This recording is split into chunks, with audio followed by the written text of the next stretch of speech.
Assalamualaikum warahmatullahi wabarakatuh. Hello everyone, how are you today? I hope all of you have a great day. Now, as usual, before we are going to start class, let's say basmalah together. Bismillahirrohmanirrahim. Okay, very good. Nah, pada pertemuan kita kali ini masih ada hubungannya nih dengan dua materi yang sudah kita pelajari sebelumnya, yaitu tentang singular and plural noun dan tentang article and dan the. Nah, pada pertemuan kita kali ini kita akan membahas yang namanya kata benda. Masih dengan kata benda, yaitu tentang countable and uncountable noun. Lalu, apa sih itu countable and uncountable noun? Mari kita bahas bersama ya.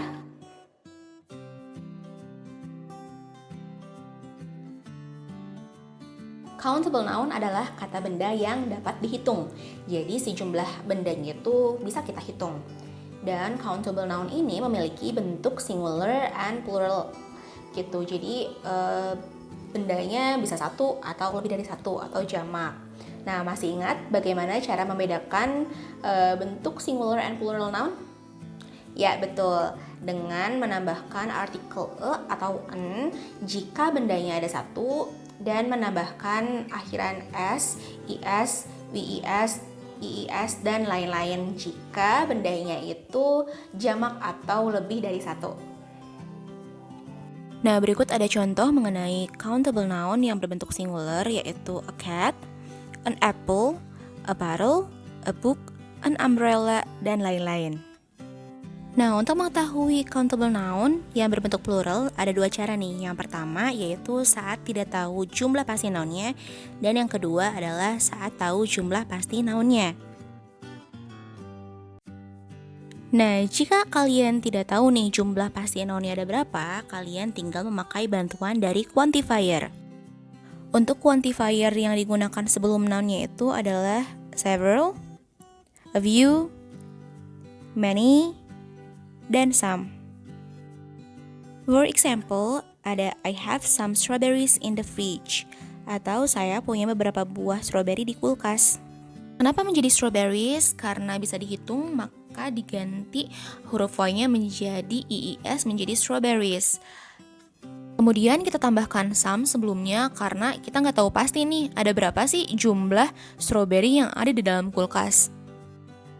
Kalau tadi kan teman-teman nggak tahu nih jumlah pasti dari bendanya tuh ada berapa. Beda cerita kalau misalnya teman-teman sudah tahu nih ada berapa jumlah dari nounnya tersebut. Teman-teman bisa langsung memakai angka sebelum kata bendanya. For example, kayak yang tadi, I have 10 strawberries in the fridge, atau saya punya 10 buah strawberry di kulkas. Di sini teman-teman sudah tahu ada berapa jumlah pasti strawberry yang ada di dalam kulkas. Maka jika teman-teman sudah tahu pasti nih ada berapa jumlah dari kata bendanya, maka teman-teman bisa langsung sebut angkanya sebelum countable noun. Lalu uncountable noun itu apa sih? Uncountable noun adalah kata benda yang tidak dapat dihitung. Ada banyak kategori dalam uncountable noun. Ada apa aja sih? Let's check it out. Di kategori pertama ada liquids atau cairan.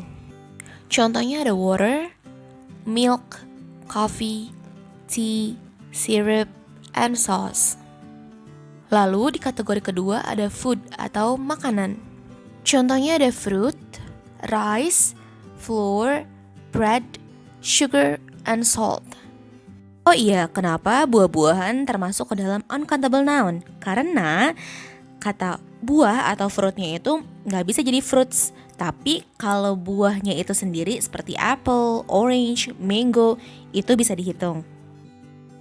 Contoh, misal nih kalian lagi ada di pasar, lalu melihat ada banyak sekali buah. Instead of saying, look, there are a lot of fruits, itu tuh keliru. Seharusnya, look, there are a lot of fruit, tanpa S. Di kategori ketiga ada kelompok gas. Berikut merupakan daftar contohnya, yaitu smoke, air, dust, oxygen, and hydrogen. Di kategori keempat ada abstract noun. Berikut merupakan contoh dari abstract noun, yaitu ide-ide abstrak seperti information, knowledge, motivation, and advice. Dan ada kelompok perasaan seperti happiness, kebahagiaan, trust, anger, maupun sadness. Betulnya masih banyak lagi nih contoh dari uncountable noun seperti money, science, business. Ada juga uncountable noun berbentuk material seperti plastik, paper, wood, maupun cotton. Nah, teman-teman diingatkan sekali lagi ya, berikut merupakan cara membedakan antara countable and uncountable noun. Jika countable noun memiliki bentuk singular dan plural, maka sebaliknya, uncountable noun hanya ada bentuk singular, tidak ada bentuk plural. Jadi, tidak boleh ditambah dengan akhiran. Next, the question is, bagaimana caranya jika kita ingin merubah sesuatu yang tidak dapat dihitung tetapi mau itu dalam bentuk yang banyak? Jawabannya adalah kita bisa pakai bantuan quantifier juga. Quantifier yang bisa kita gunakan untuk uncountable noun yaitu ada some, lot of, much, little, an amount of. Berikut ada contoh kalimatnya, yaitu I put too much sauce in my burger atau I put a lot of syrup in my pancake. Tetapi, bisa nggak sih kita langsung mengubah uncountable noun menjadi countable noun? The answer is yes. Cara merubah uncountable noun menjadi countable noun yaitu dengan countable noun plus of plus uncountable noun. Contoh, a glass of milk. Walaupun milk tidak bisa dihitung, tetapi gelasnya bisa dihitung. Another example is 2 bottles of sauce and a loaf of bread. Atau bisa juga a cup of coffee atau 2 spoons of sugar. Nah, teman-teman, itu tadi materi mengenai countable and uncountable noun. Semoga setelah kita mempelajari countable and uncountable noun, kita dapat membedakan ya kata benda yang dapat dihitung maupun yang tidak dapat dihitung. Okay, that's all for today. Thank you so much. See you at next meeting. Assalamualaikum warahmatullahi wabarakatuh. Bye.